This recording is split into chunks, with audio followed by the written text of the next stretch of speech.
Jagat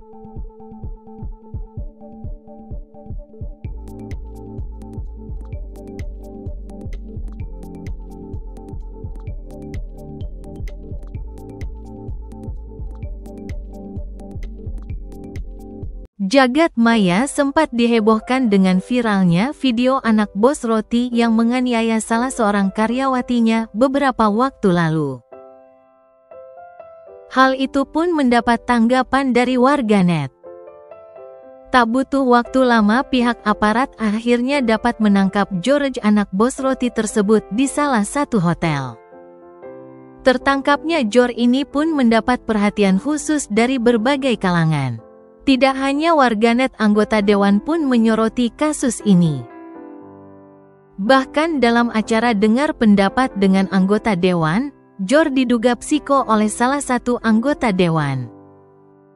Senada dengan hal tersebut, praktisi hukum advokat Dr. Togar Situmorang menyoroti kasus ini dan lontarkan kritikan tajam.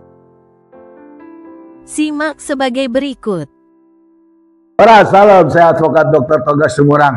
Wow, kita dikejutkan oleh seorang anak yang mengaku bos tukang roti. Wah, kacau. Orang ini bernama George Sugama Halim. Dia itu mengaku anak tukang roti dan dia adalah betul-betul sangat tega melakukan semacam penganiayaan kepada karyawan orang tuanya yang bekerja untuk orang tuanya, tapi anaknya yang bertingkah.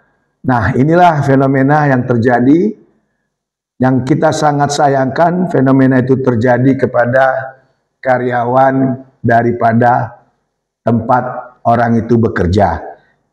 Di mana kita tahu yang bernama George ini sudah ditahan oleh pihak Polres Jakarta Timur.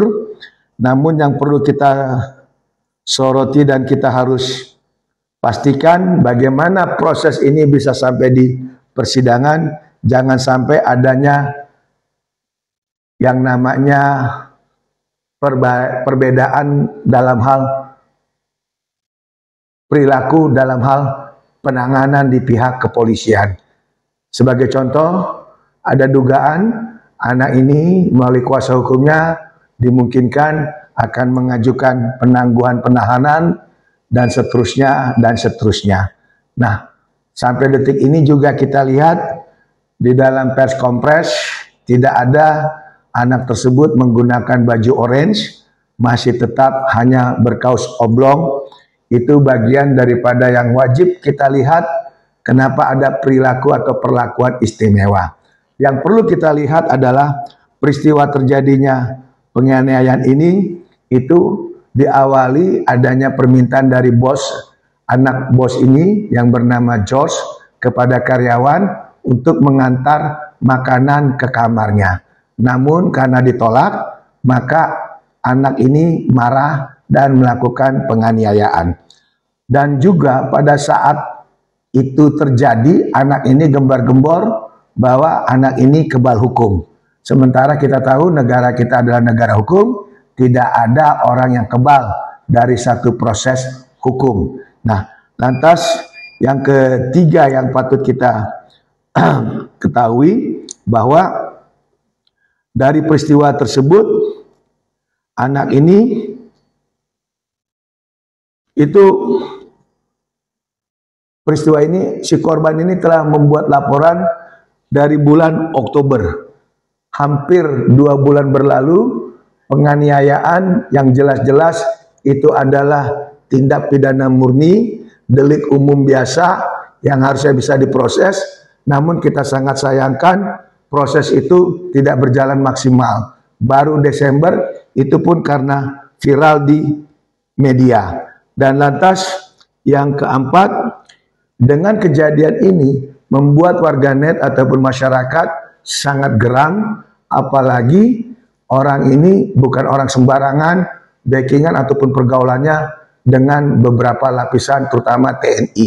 Nah, ini yang harus kita waspadai agar perlakuan-perlakuan istimewa tidak didapatkan, dan kita berharap orang ini bisa diproses semaksimal mungkin. Karena kenapa? Akibat daripada satu proses itu, ini si korban mengalami luka yang diduga cukup berat ataupun traumatik secara umum. Dan yang lebih hebatnya lagi, pada saat penangkapan ternyata anak bos ini ditangkap di hotel. Wow, di hotel. Bayangkan, anak bos bisa nginep di hotel, itu satu hal yang luar biasa. Nah, karena ini sudah menjadi konsumsi publik, kita berharap polisi segera membawa kasus ini ke pihak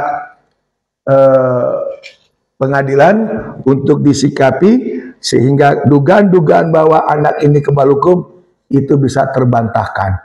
Karena kita tahu adanya nama Ajas Equality Before the Law.